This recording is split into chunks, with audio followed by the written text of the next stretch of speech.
two things you have no say in the matter, and that's who your parents are and really what your name is. And the environment you're raised in does play a big part in how you are as you grow older.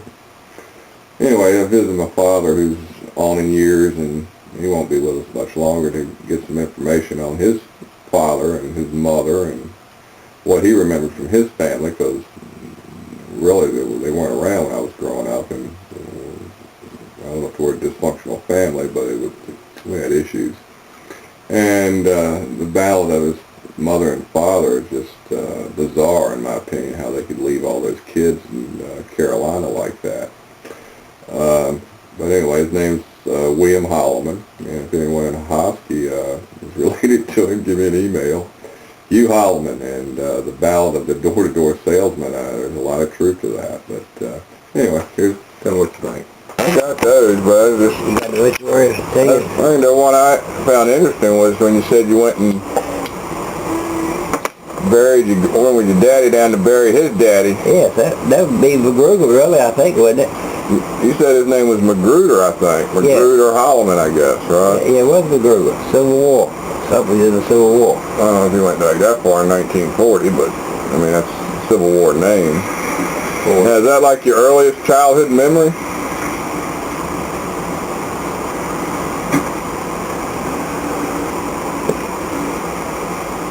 I do remember my daddy coming by to see Mother once in a while she was married to Cooper. Well, that would have been after that, wouldn't it? If you were 5, and you say you were about 5 when you went to the funeral? I was about 3, though, when they divorced. Alright, so that's in the same time frame then. So about 5 when she would let him pick me up once in a while, go back and forth to it. Right. He was living in Ghent, yeah. Where was she living at? And I remember he had a Hudson, a brand new Hudson. I don't know when his She must have got married quick after the divorce then, right? Had to. Yeah, if you weren't even 5. I wasn't the 3 for, I think it wasn't. Well, you had older children too. How long were they married? Just a couple, how long were they married? I don't know, Betty was 6 when I was 3, and Howard, he was 9. And Faye was still living there. I don't know how old she was. But Faye, he wasn't the daddy to Faye, was he? No, I don't know who she belonged to. I think you told me you thought that was part of the original people from the hospital, one of her kids brought with her or something. She walked Faye with her from Williamston. Right. Because her husband there wasn't his kid, so he didn't mind her having Faye, her first husband. So what I'm trying to say is that she's not the 3 husbands. Well, you said she was married when your daddy met her or something, right? And had kids, and he had kids? Yeah, but they ran away from Williamston. Right, he already had some kids, and she had kids. Yeah, he got off the road gang. He was on the road gang, and he had 5 kids and a Hosky and a wife, and she lived in Williamston, and she had 4 kids. She left 2 kids there.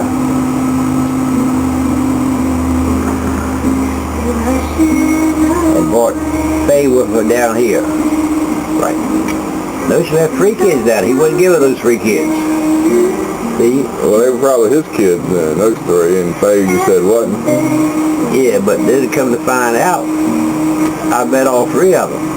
And one of them I know was the Holloman. Mm-hmm. His name was Buster, I remember that. He was the youngest one. But the other 2 didn't look anything like the Holloman. Well, she was married to the other guy, you would think they'd be his kids. What was he on their chain gang for? How long was he in that? What I understand, he worked for a furniture company, and they were out at the prayer meeting one night, and he got confessing all his sins. So he was robbing the furniture store. At a prayer meeting? Yeah. And that was part of the party, was he wasn't staying with his wife and kids. And they put him on the road gang. So if you didn't stay with your wife and kids back then, they put you on the road gang? And robbed the store he's working at, furniture store. He told everybody at the meeting that he had wanted to confess his sins. Right. And he was a furniture door-to-door sales, what he did. Somebody told on him from the prayer meeting or something? No, he told on himself.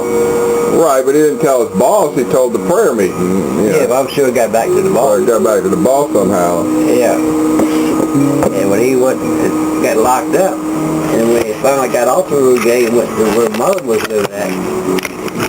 And she took off, left the husband, and 1,000 acres of land plus 2 homes that she had back then. In Gulf Bay. And the woman he was married to at the time, and his kids, he just left down there in a hospital or wherever it was. Holloman's. All 5 kids. I met one of them years and years later when I was a kid. And he took his mother from a hospital because she was getting old and flew to California. His name was, what was his name? Bill Holloman. I'm sure they all did now because I'm the baby. But back then though, if you'd leave Carolina and come to Virginia, the law couldn't touch you. Yeah. And that's why they left Carolina and came to Virginia. Because of they're leaving their families. Leaving their families. Because he'd already served his road gang time, right? He wasn't wanted for that or anything. But him and mother were so much in love, they wanted to be together. Right. They left everything. And they were so much in love, they stayed together how long? If I was 3 years old, and Howard would be... Howard was born in 1930, I think, wasn't he? Was he five years older than you, right? 6 years old, Howard. Well, I think Stone says 30. Or maybe say 29, so you're saying he's the oldest child? Of the Hollamans, yeah. Of their getting together, he was. But there's no kids by the Coopers. But I think all we got is 12 kids in that family. If she left 3, bought one we was 4, had 3 more, it'd be 7, and he left 5 in the hospital. That's 12 children, between the 2 of them. Yeah, there's a lot of youngins there. So you got a lot of half brothers and half sisters Somewhere.